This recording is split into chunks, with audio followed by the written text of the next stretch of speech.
নমস্কার, welcome to মনের রান্নাঘর। মনের রান্নাঘরে তোমাদের সবাইকে স্বাগত। আজ আমরা বানাবো ঘরোয়া পদ্ধতিতে নিরামিষ কাশ্মীরি আলুর দম। এই রেসিপিটি কিন্তু তোমরা যে কোনো পুজোর দিন বা তোমাদের নিরামিষ যেদিন হবে সেই দিন তোমরা তৈরি করে নিতে পারো। খুবই কম সময়ের মধ্যে এই দুর্দান্ত রেসিপিটি তৈরি করে ফেলতে পারো। আর এই রেসিপিটি লুচি, রুটি, পরোটা, পোলাও যে কোনো কিছু দিয়ে ট্রাই করতে পারো, খেতে কিন্তু দারুণ লাগবে। আর এই রেসিপিটি আমাদের বাড়িতে যেভাবে তৈরি করা হয় সেটাই তোমাদের সাথে শেয়ার করব। চলো তাহলে দেখে নেওয়া যাক। প্রথমে আমি এখানে হাফ কিলো আলু নিয়েছি, ভালো করে ধুয়ে পরিষ্কার করে এর মধ্যে দিয়ে দিলাম সামান্য পরিমাণে লবণ। এরপর আলুটা আমরা প্রেসার কুকারে একটা সিটি দিয়ে সেদ্ধ করে নেব। তোমরা চাইলে যে কোনো পাত্রেও সেদ্ধ করতে পারো। একটা সিটি পড়ে গেলে সাথে সাথে স্টিমটা খুলে আলুটার খোসাটা আমরা ছাড়িয়ে নেব ঠান্ডা হয়ে গেলে। এরপর একটা কাঁটা চামচ দিয়ে আলুর মধ্যে এরকম ছিদ্র করে নেব, যাতে করে ভেতরে মশলা, লবণ সমস্ত কিছু ঠিকঠাকভাবে ঢোকে। এইভাবে সমস্ত আলুগুলো আমরা ছিদ্র করে নেব। এরপর প্রথমে আমি একটা পেস্ট বানিয়ে নিচ্ছি। দিয়ে দিলাম এখানে 1 চামচের মতন আদার টুকরো, দিয়ে দিলাম 4টে কাঁচা লঙ্কা, তোমরা যে যতটা ঝাল খেতে পছন্দ করো সেই হিসাবে দেবে। একটা বড় সাইজের টমেটো যেটা কুচি কুচি করে কেটে নিয়েছি। এখন একটা পেস্ট বানিয়ে নেব। এরপর আমরা আরও একটা পেস্ট বানিয়ে নিচ্ছি। এখানে আমি 1 চামচের মতন চার মগজ, যেটা ধুয়ে রেখেছিলাম, আর 2 টেবিল চামচের মতন কাজু বাদাম, এটাও ধুয়ে নিয়েছি। এরপর দিয়ে দিলাম সামান্য পরিমাণে জল, দিয়ে খুব ভালো করে একটা স্মুথ পেস্ট বানিয়ে নেব। এরপর বসিয়ে দিলাম কড়াই গরম হয়ে গেলে দিয়ে দিচ্ছি এখানে সর্ষের তেল। এখানে 3 টেবিল চামচের মতন সর্ষের তেল ব্যবহার করেছি। তেলটা গরম হয়ে গেলে এর মধ্যে সেদ্ধ করে রাখা আলুটা দিয়ে দিচ্ছি। এখন গ্যাসের ফ্লেমটা মিডিয়াম টু হাইতে রেখে এখানে আমি 3 থেকে 4 মিনিট ধরে আলুটাকে লাল লাল করে ভেজে নেব। গ্যাসের ফ্লেমটা কিন্তু এই সময় কমানো যাবে না, যেহেতু আলুটা সেদ্ধ করা আছে, তো সেক্ষেত্রে আলুটা ভেঙে যেতে পারে। তো দেখো আমাদের আলুটা কিন্তু খুব সুন্দরভাবে লাল লাল করে ভাজা হয়ে গিয়েছে। এখন আলুটা তেলের থেকে ছেঁকে আমরা তুলে নেব। আমরা কিন্তু ভাজার সময় কোনো রকমের লবণ ব্যবহার করিনি, যেহেতু সেদ্ধ করার সময় লবণ ব্যবহার করেছি।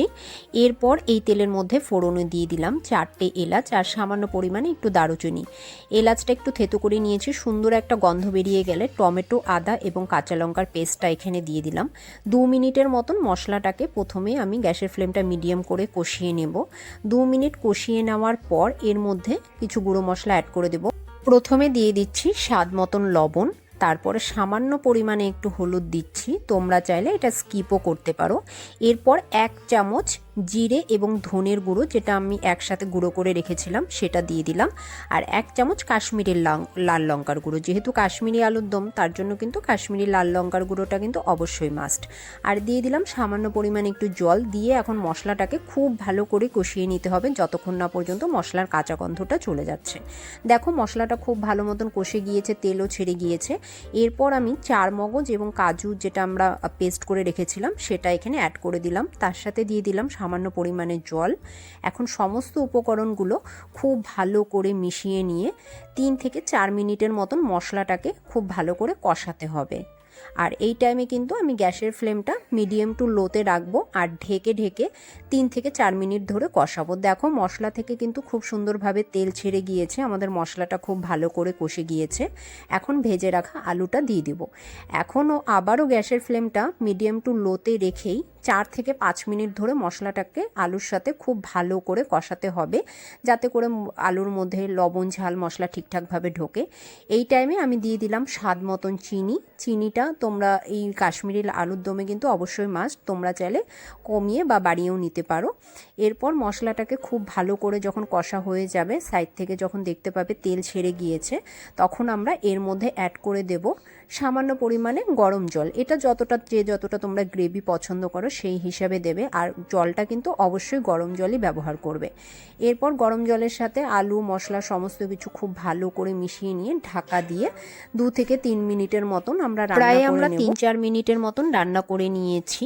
এখন সমস্ত উপকরণগুলো আরও একবার মিশিয়ে নিয়ে এর মধ্যে দিয়ে দিলাম সামান্য পরিমাণে একটু গরম মশলা গুঁড়ো, দিয়ে আবারও সমস্ত উপকরণগুলো খুব ভালো করে মিশিয়ে নেব।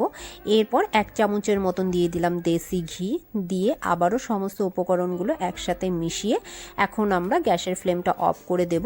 বাস রেডি আমাদের গরম গরম কাশ্মীরি আলুর দম। এখন ঢাকা দিয়ে স্ট্যান্ডিং টাইমে রেখে দেব, তারপর খাবার আগে গরম গরম সার্ভ করে নেব।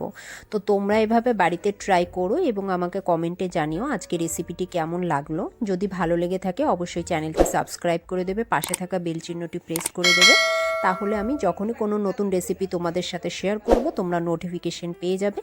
আজকে তাহলে এ পর্যন্তই, আবারও হাজির হব নতুন এক রেসিপি নিয়ে। ততক্ষণের জন্য তোমরা সবাই ভালো থেকো, সুস্থ থেকো, ধন্যবাদ।